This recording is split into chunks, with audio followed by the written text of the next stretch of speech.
you know. No, actually, at the Volksbühnen Theater, where Kurt Weill first did the Three-Penny Opera, I did a sort of cabaret version of my Golden Age of Grotesque record when it came out, and I sang Alabama Song there. Oh. It was very interesting. They don't normally let people like me in there.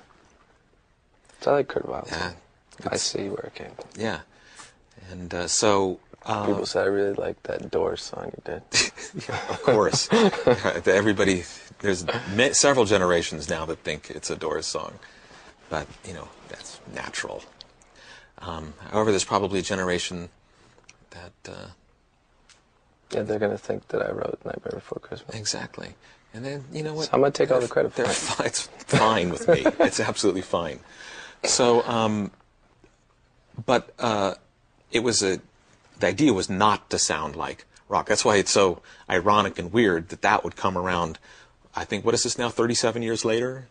Since it was written as a rock tune.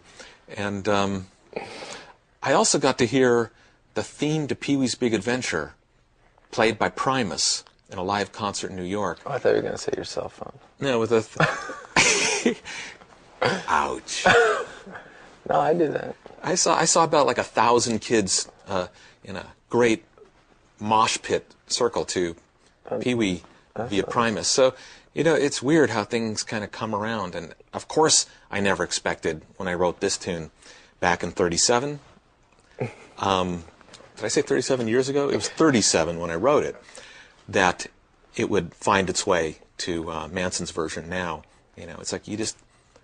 These things are impossible to imagine when you're doing them at the time, and especially that thing at that time, which seemed such a bizarre, off-the-wall project. And you know, and I think, as I've mentioned many times, by the time it was coming out, it looked like no one was going to ever see it anyhow.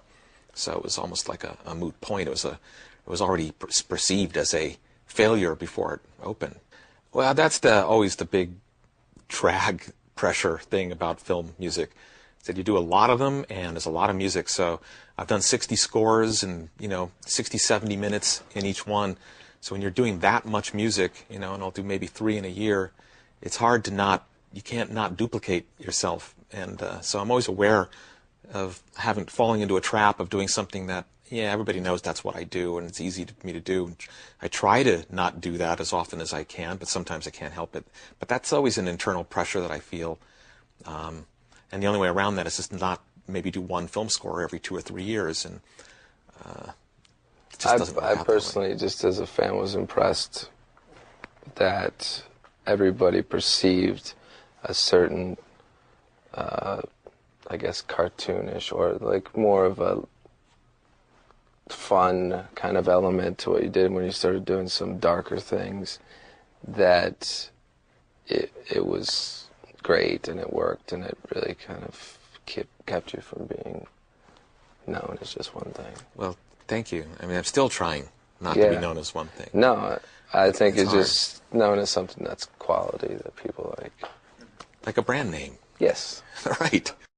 I've always done, I think the things that I've considered to be outrageous aren't really the things that have stood out to people. Because what people find to be outrageous a lot of times is very normal for people like he and I. I would say that's true. Yeah. So it sounds funny when we're talking about necrophiliac love stories that he wants to make a movie of, because,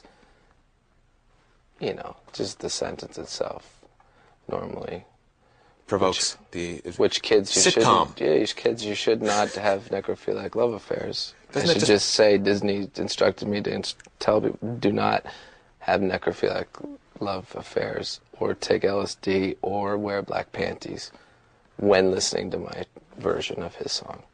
These things all should not be done. That I had to say. I was required by law. Don't do it. But I think maybe what doing the track inspired me was to be less afraid and less ashamed to be a singer. Because despite popular belief, I can sing. Unfortunately, I didn't mean to when I started. but I've grown to like singing, and I forgot about it until I did this. So the new stuff that I started recording after this, sung in a very different way, different type of range and things like that. And I, for one, can't wait to hear it. I can't either because I'm making it up. It's the blackouts again. Didn't really go in the studio at all, did you? No. He f***ed with Christmas. I'm helping bring the f***ing with Halloween back because I've always really not been able to enjoy Halloween because I'm me. So, you know, there's 2 holidays in one killed. He's introduced that, you know, not everyone could kill 2 holidays at once. Well, we thank Tim Burton for that, actually. I just helped. But I couldn't anticipate, you know, working on that thing, that it would have any lasting effect at all. So if all the things I worked on, if there was any one that seemed like it was going to fail, that I would be most pleased about, that would find an audience after many years, it would be this project. Because, you know, usually I'm on a film for 3 months. 10 weeks, 12 weeks, and here I was on a film for the first time in my life for 2 years and 3 months. And so when it looked like it was dying, it just killed.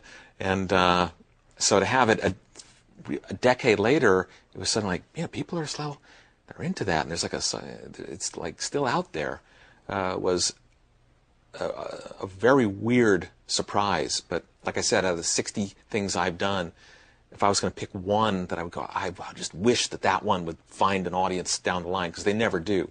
Films, they just never do. When they die, they die.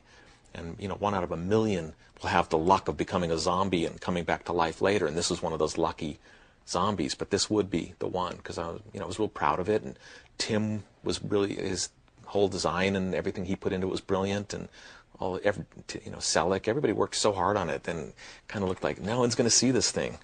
Like, it sucks. And then years later, I'm in there with Tim Burton in Tokyo. This was just a year ago, opening for Charlie and the Chocolate Factory. And there's Jack Skellington and Sally stuff all over the toy stores, everywhere.